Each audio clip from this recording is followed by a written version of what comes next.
I hope you had a good time with this course. The fun thing about tutorials is to give you a lot of information on how to do things. Today, especially today, I think it might be important to discuss why we make art. I want to do that by making a comparison.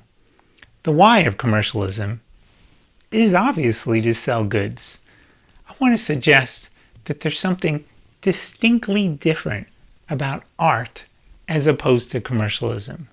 Now, that's probably going to ruffle a couple of feathers. Hear me out. When one looks at the history of art, there's an unmistakable pattern of intention that runs from the cave paintings all the way through every civilization until ours, until modernity, at which point things change. Speaking broadly, art was always a response to interior belief.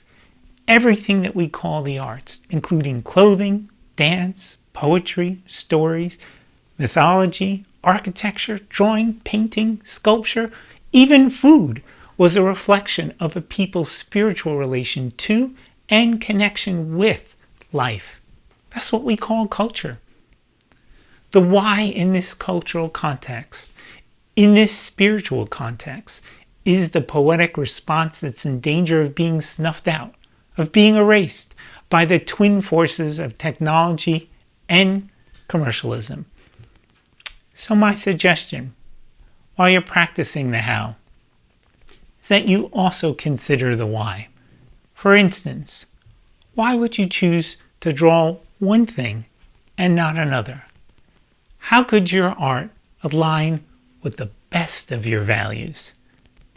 As a historical example, what we call realism is a phenomena that started with the ancient Greeks.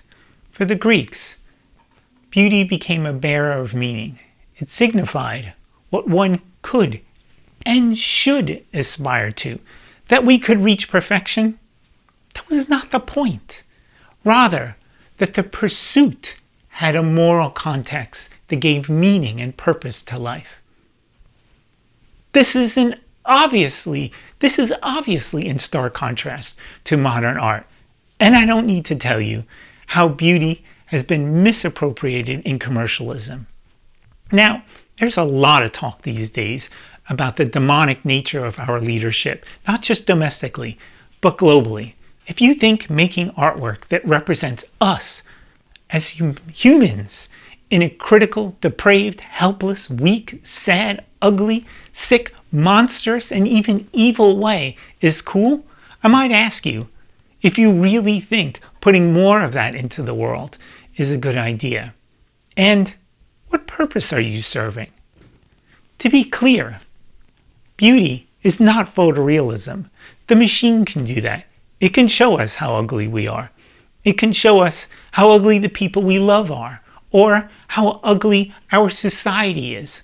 Now, the machine can even lie to us.